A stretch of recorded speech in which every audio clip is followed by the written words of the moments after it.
అదేవిధంగా ఎంతో సున్నితమైన సంక్లిష్టమైన కేసుని మీ అందరికీ తెలుసు.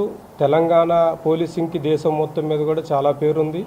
ఆ పేరుని ఏమాత్రం ఒమ్ము చేయకుండా ఈ కేసుని సంచలనాత్మక టైంలో ఇన్వెస్టిగేషన్ కంప్లీట్ చేసి అందరి నిందితులను అరెస్ట్ చేసినటువంటి గద్వాల్ జిల్లా పోలీస్ యంత్రాంగం ప్రతి ఒక్కరిని కూడా ప్రత్యేకంగా అభినందిస్తున్నాను.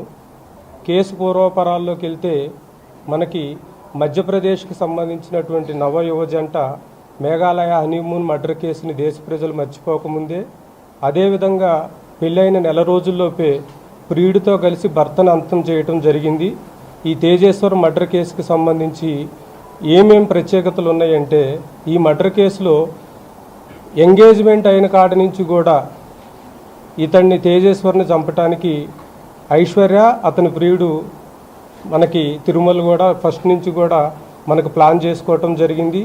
దీంట్లో డిసీజ్డ్ యొక్క మూమెంట్స్ తెలుసుకోవటం కోసం ఎప్పటికప్పుడు జీపీఎస్ ట్రాకర్ను వాడటం జరిగింది. అదేవిధంగా సుఫారీ గ్యాంగ్ని ఒకదాన్ని ఎంగేజ్ చేసుకొని ఆ గ్యాంగ్లో ఉన్నటువంటి సభ్యులందరూ కూడా డిసీజ్డ్తో ఒక ఫ్రెండ్షిప్ని డెవలప్ చేసుకొని నమ్మించి తీసుకెళ్లి మర్డర్ చేయడం జరిగింది. కేసు పూర్వాపరాల్లోకి వెళ్తే మనకి 18వ తారీఖు డిసీజ్డ్కి సంబంధించినటువంటి బ్రదర్ మన పోలీస్ స్టేషన్కి వచ్చి తన తమ్ముడు మిస్ అయినట్టుగా మనకు కంప్లైంట్ ఇవ్వటం జరిగింది. ఆ కంప్లైంట్ని బేస్ చేసుకొని మనం మ్యాన్ మిస్సింగ్ కేసు రిజిస్టర్ చేశాము. సో అతనికి సంబంధించినటువంటి బైక్ ఎక్కడ పార్క్ అయి ఉంది, అదేవిధంగా అక్కడి నుంచి ఒక 3 పర్సన్స్ వచ్చి అతన్ని ఒక వెహికల్లో ఎక్కించుకెళ్ళినట్లు మనకి సీసీటీవీ కెమెరాలో స్పష్టంగా కనపడింది. దాన్ని బేస్ చేసుకొని మనం అబ్జర్వ్ చేస్తే వాళ్ళు ఎవరు అన్నోన్ పర్సన్స్ కాదు, చాలా ఫ్రెండ్లీగా చాలా మాట్లాడుకుంటూ స్నేహపూర్వకంగా మాట్లాడుకుంటూ వెహికల్లో బోర్డ్ అయినట్టు కనపడింది. సో మనం ఇది గద్వాల్ బోర్డర్ డిస్ట్రిక్ట్ అవటం వల్ల వెంటనే మనం అన్ని వైపులా కూడా ముఖ్యంగా ఏపీ సైడ్, కర్నూలు సైడ్, అదేవిధంగా కర్ణాటక సైడ్ కూడా స్పెషల్ టీమ్స్ని పంపించడం జరిగింది.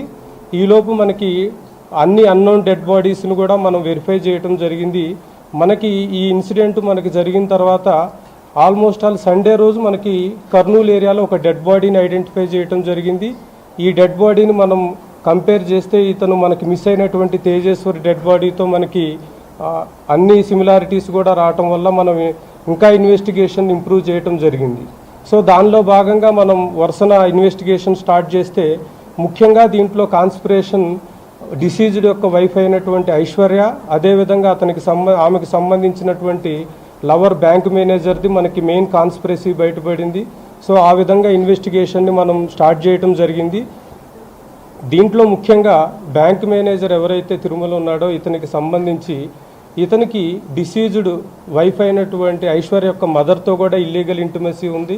తర్వాత ఈ డిసీజ్డ్ వైఫ్తో కూడా ఇల్లీగల్ ఇంటిమసీ పెట్టుకోవడం జరిగింది. సో ఎట్టి పరిస్థితుల్లో కూడా ఈమెని సెకండ్ మ్యారేజ్గా కానీ లేకపోతే ఎట్టి పరిస్థితుల్లో ఆమెతో సెక్సువల్ రిలేషన్ కంటిన్యూ చేయాలనేటువంటి దురుద్దేశంతో ఈమెకి ఎంగేజ్మెంట్ అయినప్పటి నుంచి కూడా అతని దగ్గరికి లోన్ కోసం వచ్చినటువంటి నగేష్ అనేటటువంటి వ్యక్తితో ఒక ఒప్పందం కుదుర్చుకొని ఏదో ఒక రకంగా నువ్వు అతన్ని ఎలిమినేట్ చేయి, నీకు ఎంత డబ్బు కావాలంటే అంత ఇస్తాము, అదేవిధంగా నీకు ఎన్ని లోన్స్ కావాలంటే అన్ని లోన్స్ శాంక్షన్ చేస్తానని చెప్పి నమ్మించడం జరిగింది. ఆ నమ్మించిన క్రమంలో ఎంగేజ్మెంట్ అయిన కాడి నుంచి కూడా ఇతన్ని చంపడానికి ప్లాన్ చేయటం జరిగింది. ఈ క్రమంలోనే ఈ ఐశ్వర్యకి ఈ బ్యాంక్ మేనేజర్కి మధ్య ఈ మేఘాలయలో జరిగినటువంటి హనీమూన్ మర్డర్ కేసుకు సంబంధించినటువంటి డిస్కషన్స్ కూడా జరిగినాయి. సో అక్కడేదో పొరపాటు జరిగింది, ఇక్కడ మటుకు మనం పక్కాగా ప్లాన్ ఎగ్జిక్యూట్ చేయగలం, ఎట్టి పరిస్థితుల్లో కూడా పోలీసులు డిటెక్ట్ చేయలేరు అనేటటువంటి నమ్మకంతోనే ఈమె చాలాసార్లు కూడా హస్బెండ్ని బైక్ మీద నన్ను కర్నూలులో డ్రాప్ చేయమని చెప్పి తీసుకెళ్ళమని అడగటం జరిగింది.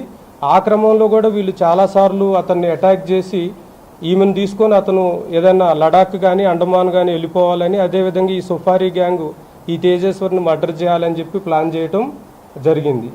ఈ క్రమంలోనే మనకి 17వ తారీఖు రోజు ఈ సుఫారీ గ్యాంగ్కి సంబంధించినటువంటి వాళ్ళు తేజేశ్వర్ని నమ్మించి అతని వెహికల్లో మనకి ఇటిక్యాల మండలంలో ఒక విలేజ్లో పొలం చూడాలి అని చెప్పి నమ్మించి తీసుకెళ్ళటం జరిగింది. ఆ క్రమంలోనే అతన్ని ఏదో రకంగా ఈరోజు ఫినిష్ చేయాలనేటటువంటి క్రమంలో ఇనీషియల్గా కర్నూలు సైడ్ కూడా తీసుకెళ్లారు, మళ్ళీ వెనక్కి తీసుకొచ్చారు. సో అతను నేను దిగి వెళ్ళిపోతాను అనుకునే టైంలో ఈ మన ఎర్రవల్లి గద్వాల్ మధ్యలోనే ఒక స్విఫ్ట్ డిజైర్ వెహికల్లో అతను డ్రైవర్ పక్క సీట్లో కూర్చున్నాడు. వెనక్కి కూర్చున్నటువంటి పరశురామ్, అదేవిధంగా మన రాజేష్ వీళ్ళు ఏం చేశారంటే వెంటనే వాళ్ళు ఆ డ్రైవర్ సీట్ కింద పెట్టుకున్నటువంటి వేటకొడవలతో నెత్తి మీద కొట్టడం జరిగింది. ఒక అతను చేతులు గట్టిగా పట్టుకొని గొంతు స్లిట్ చేయటం, కడుపులో స్టాబ్ చేసి ఇమ్మీడియట్గా అతన్ని ఫ్రంట్ సీట్లో నుంచి బ్యాక్ సీట్లోకి లాక్కోవటం జరిగింది.